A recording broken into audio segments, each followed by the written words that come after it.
Natural Samoa water, the taste of nature.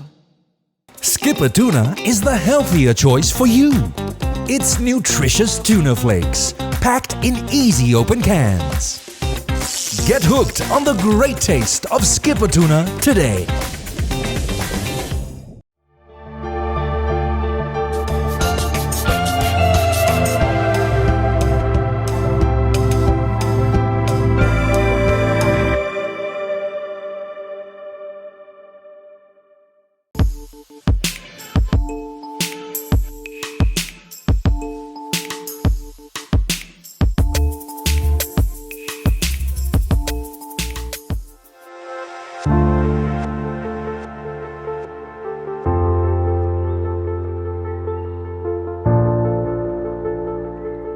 O te whatalo whātu, lau whaasausaunga e le nei tai au fōbi i aile lofo iowa.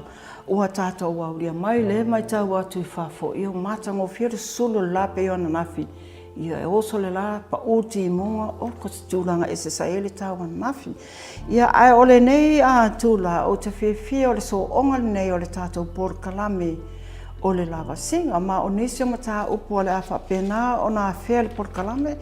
E au fia ai I mata upu me le whaamasinonga o mai on tango fia le whaamasinonga o mata upu whai ngā pālota ia por kiki. Ia whaatasi ai manisi o vaenga lo whapena o na sa ilia pē leo leo. Male matanga o leongo leo leo tūlanga lava nei o la au ma whala au whaasaina. Ia ai o te fia whailo atu o lea ua taunu maila o soa tau mo le por kalame.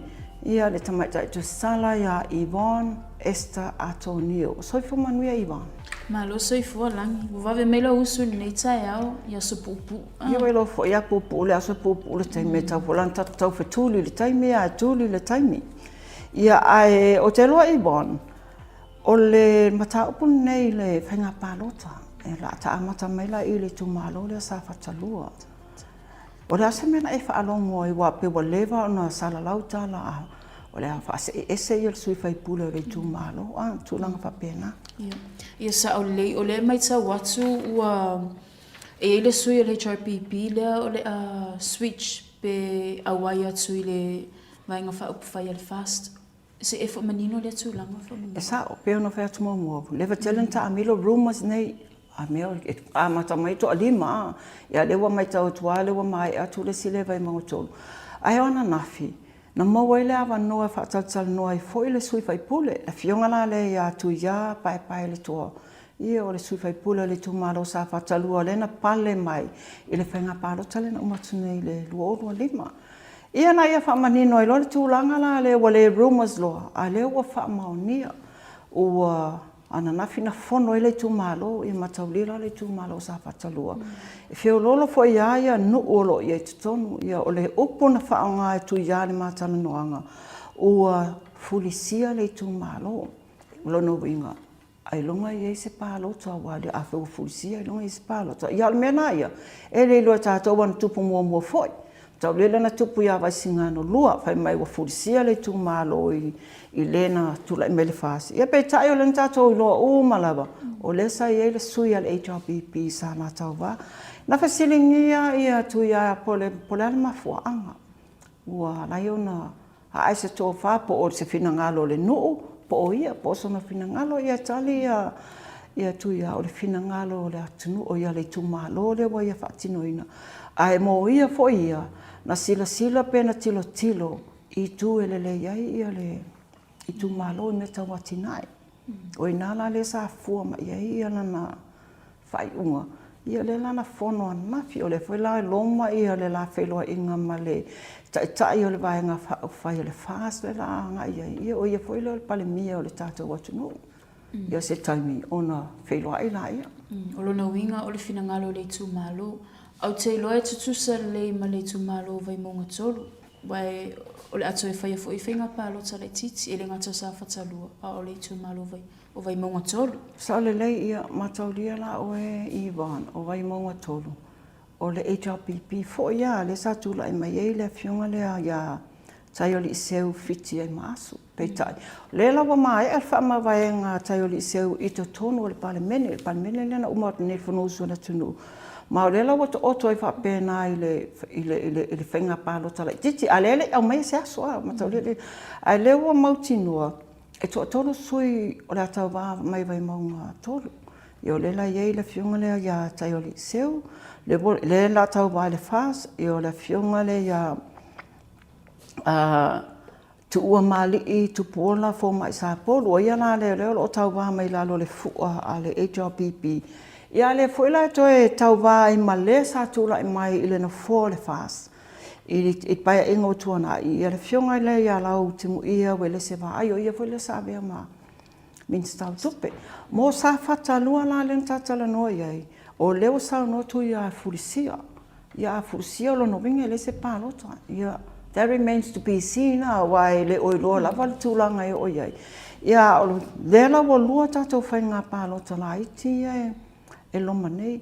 Ia o le pale mene o le usufono o ia o le fono usu o le atunuu o me o le masina fou. Le wai tatou ia ape lono winga. O le masina fou whatoa o eila ia tu ia ave aloa ia la lana whaamawai ngai lumo o le pale mene pēr whai e o le tūlanga lava le o te ewa o ia leo whaamaunia mai lava ia. O wa se ese ma le HRPP. Na whasiringia po la se tali mai fo ia le HRPP tu sai malana whaunga. Pe tai o lana tali. E le ia se tali mai aina ia saunua whapea. O so se tai le lei lava. Wa ai mai lo ua mata ona se ese ia se mamoe po se siona na vai whaupwhai. Ia ona tūlai le pe a apa mai fo ila le tau tapa mai tonu po le ia pe tai. E le ia se tūlanga whapena. Ma le fo e whaamoe mo tu ia e tusi aloa ia i le HRPP. E tu fo ia ave ia lana whaafitai. Ia me se fo ile taimi atoa le ono maasina le sa nato ua whai me whaatasi ene o tūlai mai le na foa. A o le tūlanga lawa ia o le whainga pālota i tūmalo nei. Ia o le mea nai sa mai o le fonga le fono. O mai le polo inga mai le fonga whetalai. Ia o na awelei o le tātou ofiso whainga pālota o i nā lola whato amingoie e lolo ofiso whainga pālota. E ta pena tātou pālota na iti, ia mana tua fo i oe iwa. O lea lava e sala e alu sala tua, ia tana sala tua. E toa lima i lātou mai le HRPP o. Ia le whaamoe moe whaase ese, ia lelo whaamaunia le lua. E le oi loa po ile toa tolu, ia pei ona o talanua atu mo rumors uma nā mea. Pei fo i ona ia ile toa lua leo wa whaamaunia leo ese. Ia tātou tālia ia po le ase tūlanga i o ia me se ia whainga pālota. Sa walu nei vai aso o whaamawai ma sui vai ma whaupu whaianga ina iei ia mamalu. Ia ole le fo le tūlanga na ele i tūla fono fo le tā ofi ele nā tūlanga pāua le tūla fono le i le teimi nei. Awa e fialu e se malvaenga whaupwhai. Ia ele mawhaina e mei o komeki mai i le vaenga le te mana o iele ai e te whaamawai alo ia. Toi fo i tua le tūmalo o le tūmalo e whai al whaiunga. Tā o mai i le whamsinonga. I le case le hit and run. Le awhia i le alo whaile atunu ia tu au maritinu. Le wa ai atu o lo whapea mai lisi fo i atu susinga.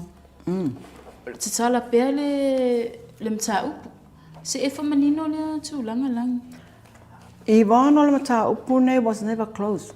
It's always been an open case. Le te le mta upu nei o le suesueina o le maliu fo i o le fo i alo le atunu. E ngā tāla we tau soolo na swafa o na tūlanga fo i e toi au mai e lunga mea na tutupu. Ai mataulia le mea nei o le vaenga nei wa e sau noa iei. O le vai aso talu waile na au mai e le whaiunga le whamasinonga whaitumalo. Le whiunga le whamasino sinia. Le whiunga le tamatai a talasa ato sa anga. O le whaiunga la lana whamasinonga. E leo se whamasinonga le maliwa tu au. A e o le whamasinonga o le ilo ina o tua inga mamorianga. O mata upopo circumstances hoi ina tūla ai mai le mata une o tu au. Lena mori ai le whiunga le pale mia ia manise to alima. O le whaiunga la lena au mai. Ua mamaya la auli ia manise to alua. Ma e ui lava o le foina whaaleaonga ina le tele o nisi morianga whaasanga le sto tolu. A le sa iei morianga na foina ina whapena o na whaamaunia. o le whaiunga la le nā. Lena au mai e te tonu ma le whautuanga ma polporo inga lea la maitai whamasino. E tatau ona toi whai se ilo I longa fōu po se sosu enga fōu. I le mata upula le nei, ia le sunga fo I atu au. E tolu ana mea tā ua sāna ngai, vaenga tā ua sāna ngai, tanasa, o le muamua, o le whaatino lea, o le suesuenga fōu. Lona lua, ia tatau ona whaatino lea suesuenga I se taimi wawe. Ia male lona tolu. E tatau ona whaatino le suesuenga lea, e ni tangata po se tangata tūtota se independent, e ese mailan matanga luenga o leo le sa whaatino ino le suesuenga muamua. Faisina umi o le mta upulea wai o leo aperila. Ioi. E atua ile 5 tausanga. Sau le leia o le aso. O le aso los full tasi aperila lua olua tasi. Lena tupu le whaalavilave. Ia le aso, la le aso nei. O le aso tolua, la aso tolu pala so aperila. Ia. O le wa tato ia aperila. O le maasina la le nei atua ia le 5 tausanga. Taluna tupu le whaalavilave. Ia le lave le maua po waina tupu le whaalavilave le nei. Ai mana tua la oi. I le pora inga le na mai le tamata I whamasino. E iei waenga tā ua fu ina ia langa. O waenga na ia na lape eile sa I ringa leo leo, mua. E iei le moli maua a Samuelu po Samsua. Na ia tā ua I le whana se tulou. O le whana lea, le whapea na tuina atu le whaipule le tūmalo whale ata tolu. Le whionga ia le ala le pule rimoni a iafi. Ia Sam, e tangata wale ina ila ia la auli. Ia male sa tula e mai le no 4 minutes tao, ngalwenga te tele al malo. Ila whionga ia olo fiti wa ai. Pe taila ila sila le whaamasinonga. E le isu e ina e leo le vaenga lea. E le iau ia le su e ngā leo. It was an open thing. A o lea na ia tā ua le tumaita e whaamasino. O lea na manino I lomo le saunoanga po le moli mau. A le leo le sa taita e ina le suesuenga. Le superintendent ia tupai sa pani le malefanga. O le moli maua tupai. E sa o le le whana, na wha maonia le whana. Ma o le pistol. Mai ui lava e le tele sono I loa. Po sono sila fia I tua I ngā pistol ese. A lea na ia wha manino ina. O lea sa ia le whana na maua. O le si maenga na whea fo I le whaiunga le whaamasinonga. O le moli maua le sa komisino le tanga luenga le nā taimi le whionga le ia aua paau longa I tino Filipo. Nā tā ua ia aua paau I lana moli mau. Ia le tau pulenga la le wha o le manua po le tangata waleina. Tusa ana le moli mau ia aua paau le vaenga lea. E le ali e lunga vaenga. O le vaenga la atoa la le talitonu ia le whamasinonga. E le isu ina leo ia o talafonga le tala masani a tātou wasalu lalo le whale au le whala, au le whaatino ina se suesuenga. O le si mau nā whea fo I lana whionga, o mau nei na tu ina atu e nisi o leo. E le mau le na tā uai ia le taifau se tulou. E le mau le a le li leo Jeremia sua. Matau leo le moli mau le a Jeremia le whai mai sa e le I whainga luenga I le aso lea, le aso luasfulu, luasfutasi. Ia le mau e wha maunga le ofisa leo e whaleata. O le sa whainga luenga le pōlentu po le whaalawe. Ai o mae ia moli mau o ma leo sa wale nā mea. E le eima sesi o mentionina a mea sa whainga luenga ia Jeremia tu inu. O Jeremia fo I la lea. Ia le tūlanga fo I le whapea na ia. O ia le na I whaila ia na le ilo loa na tā upu. O ia fo I le lena awe. Ia le telefoni le pisa ia. Ia o nai ma tā upu lana sa whea le manatu whaamasinonga. E tatau ona toia ngā ia le suesuenga la le fau le whai. Ia mai se maenga o le mata upu. Ai sa awai oi. O lewa atoa, masina nei atoa ia le 5 tausanga. Ia o le alava wha whea le mata upu nei, but o le mea ia le mata upu nei. E le itapuni, it was never closed. It's always been an open case. O lona winga ele o lava moli maua leo ele o whaamaliaina fo I whaamasinonga I tūlanga o iai ia moli maua leo. Telo moli maua leo ia sai luma le whaamasinonga. Ele I whaamaina. ele I talia ina fo I le whamasinonga. Se vanga nai la vaenga ia ua whamaonia mo le vaenga fo to lo Sam si vai malise. Io morianga na fo ile o le taumawhai e whaalawe-laweina le whatinonga o le tūla whono. Ia ma le tūlanga fo ile le whaonga I e Sam lunga o penga tawailangi ma mea electronics. Ia e whai ele tūlanga na o le whamatau e pola harassment I nisi o tangata. A le telo le maua leo leo. I lumo na ta opu nei. E le I whaonga ina le whamasinonga.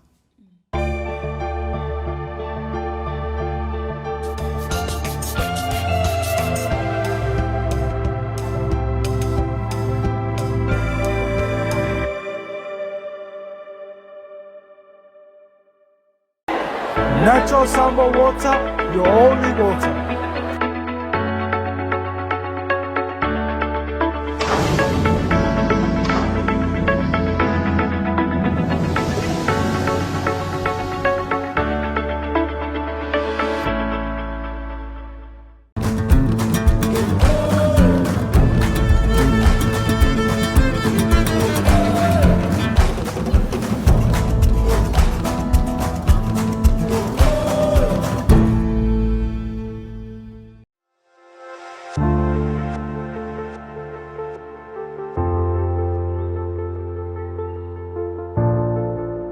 Ta iai pia I mata upu I le whamasinonga. Walu nei vai aso ta pisa fui ta tau media I nei. I le press release le sa issue mai le lawyer sili.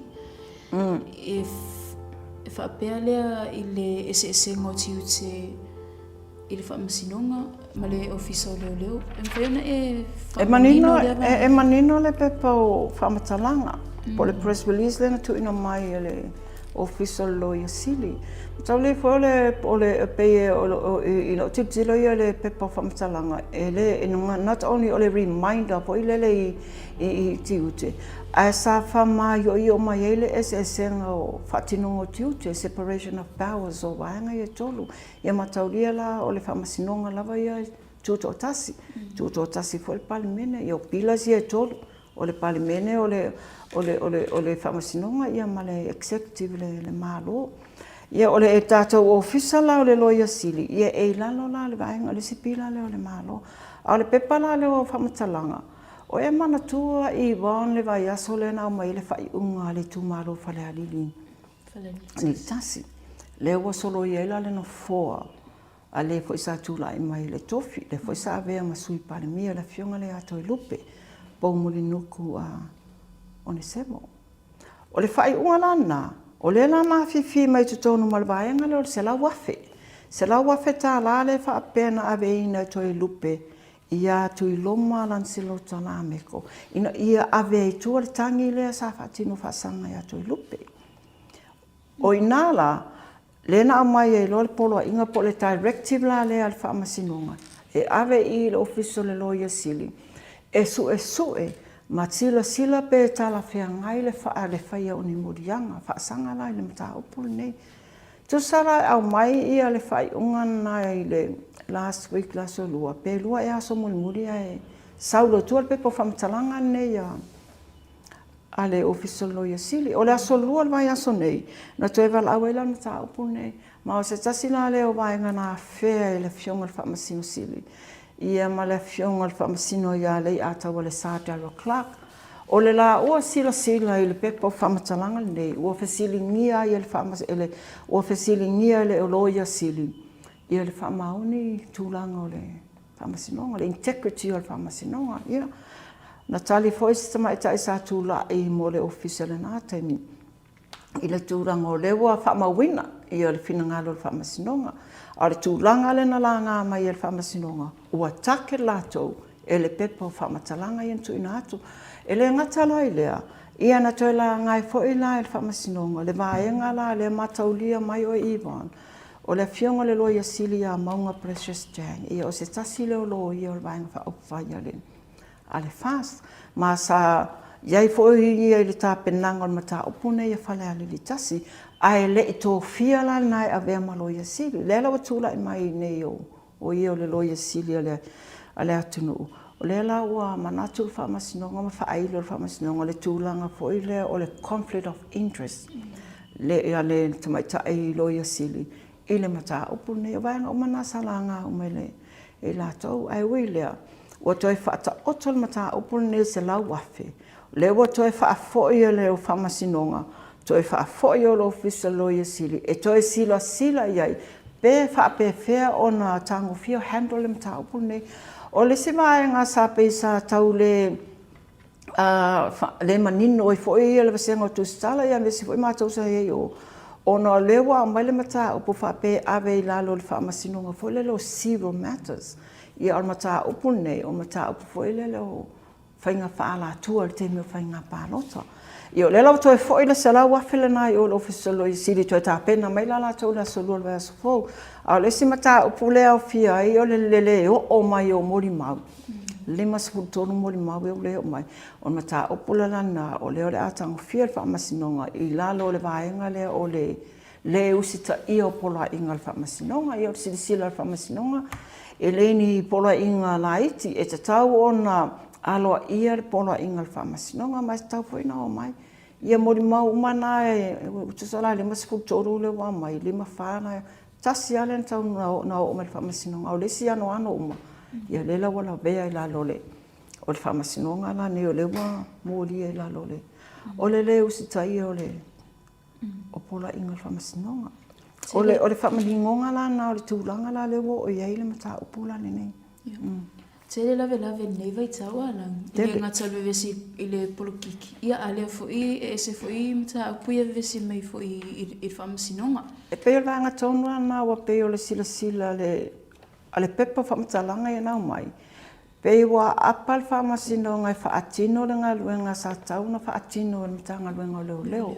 O le tuina atu le mita upu i mana tua foi oe.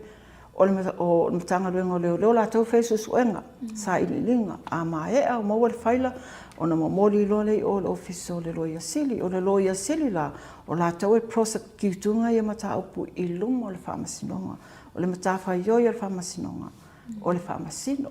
Mata whaioi lo ia sili o le prosecute ia al mata whaioi leo o le sue ia pei o le pepa whamatalanga ia nau mai i le sila le lo ia sili pei ua a apa le whamasinonga whaatino le ngā luenga e le o se nā lātou pito vaa i tūlanga lava ia i le whamasinonga mai tau wina lava le tere o i lātou e mōli atu i mta upu lava leo o tangofio fola au whasaina e male runga li ilia sa uva ai atu o mōria whatasi atu vai aso nei se e whamanino nam ta apule lang e sa o le runga li ina i atu ro fo isua fo i la ua ia na mōria whatasi me mase tasi tama i ta i le o se whainga leo leo lua nei vai aso ia o le alila leo o iPhone o Darrow Mapu o Darrow Mapu la malona whale tua o ana singu Mapu sa whainga luenga umal malo, o Darrow sa vea ma pule lango lango, assistant CEO o le mtanga, o le ofiso whainga pānota, lewa whanatau tuai, i o lona whale tua, i a sanga lue o le University au i Samoa, o i le tātou whale tusi, o le whainga la lena o mai la ia, o morianga, e iela malesi tama i taina to toru waila i nātou, sa tulai umalai la so ngafualente nei o morianga e au fiai ia le umieina o la au whalau whasaina ia whatasi la male umieina o penga po whana se tulou e le ilai seneina o Darrow la e le tasi e le fōu e Darrow e lumar whamasinonga Darrow tele ia ta upo moria mai e foi ma fasala o mai si fasalanga o mana tuli fasalanga i le falpui pe tai le foto e mo mai si ma sa upo nei o lona faletua le foto atu rai la le o le first offender talo sanga la le lo yo lo tula e mo lona faletua te tala tua ia o talia talo sanga le la o te tala tua i la lo ia inga saini o lo ofisole o le o faleata a o Darrow ia le o toi foi o i tanu malala a o le sila lena la toa to lo yo marine ia o le fola wa tala tua a tala foi la no ia inga ia e maria wa o Darrow lo na fale tua ia le ma wa mai o ia o le tala marine ia pe o se o se tene fa po Julia le o Darrow la le wa mo fatasi ma mai le tene tasi ai la ia le tulanga foi la le Mana tuala ni tātala ngō i le hit and run. Le ia le whana le whapena awe e le ala le pule. Ia o ia Darryl le na maua mai le whana. O leo so whainga fo ia leo le maua mai la le whana le ia Darryl. A le tūranga la na le walo ta o toi nei le mata upuli na i le whamasinonga i toi wala au i le si e sel vai aso le la saul vai aso ni tua. A le la wa ta o toi whapena tu ulava noi le ofiso leo e tapena fa uma mai la to morianga wa terminate ele itu ina mai ni la tau tali pe io e pe te i morianga ona ele i finalizing ia tapena nga leo o le singa vai nga mai tau wina tele tono whamasinonga ma wa ye taimi wa o kengia mai e whamasinonga ia le tua leo ma tau lia le tua leo o le tula ia le ofiso le loia sili.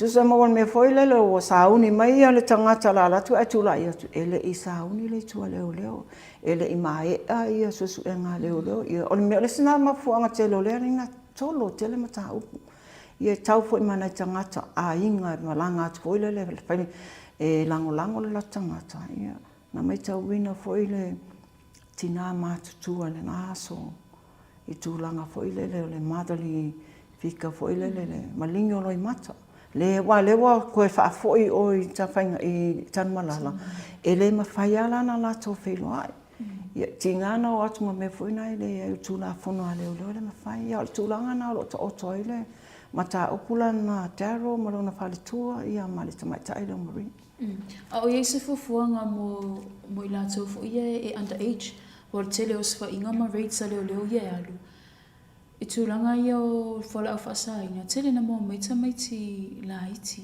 underage tau sanga. So leila matau lia whala tātou underage. E ia le vahenga e taunga ia. E o ale tuino le atau tangata po ile under 16-year-old I lungo le. O mea o mai ia to tangata e maua.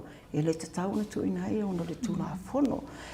A au mai lai la tau whapena. Wa ele na alpau ia mata o pulewa tuai e watu fo isi mata o ponga oi se tūlou. O le whao mea, ia o le mea whale. O mata opula na whapena, pe o ngā oima mera whapena. E le whasili maasani tu e le whamasino. Na awhia le awa mālosi lau sone ngā tū la whono. Ia a tali mai I. Ia o na whaase e lola I o le namta upui o le whamasino o le awa mālosi ma whala au whasahina. O I nāla, e whai ele susu e ngā maau mai e lola le li poti. O le li poti la le nā le whamasino na awa mālosi. Ma fola fasa e fuala ia ile fai unga whamasinonga. Ai saula o ele ke underage. Ai saula morianga o le umia ino fuala au whasaina po le whatauina. E ieila le esenga. E fuala le sila le whamasinonga. I le mamafa o le soli ngā tūla whono. Ia mataulia o le o fuala whasaina le se tasi o soli ngā tūla whono matu ia tūno la tunu. O I nāla e whai le discretion al whamasinonga. Ia e iei le mata upuna o iai. O le la au whasaina foi. O le la au la o le maruana, e le o le aisa o le maruana. E la I titi la e la tōna mori atu. Ia na whasili lola iai, o sa uni e tali morianga. Hai mai wale lei, e lau mai morianga, e whaia se matu ia morianga. Ai whasili atu iai le lo il whamasino, po iei se la tō lo ia, tali e le mana o mia se lo ia, e le mawhai no tatongi se lo ia. O le tali al whamasinonga, e tatau na iese lo ia. Fuala le lunga le mātu ia o le sori ngātu la whono. Ia, na whai le whamasinonga le me foile le legal aid.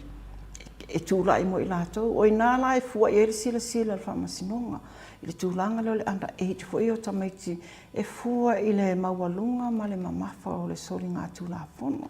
Ia o la waenga ia watu ngā oi mai se me whapena. E laki la, o maalia watu mutamaita wina foi.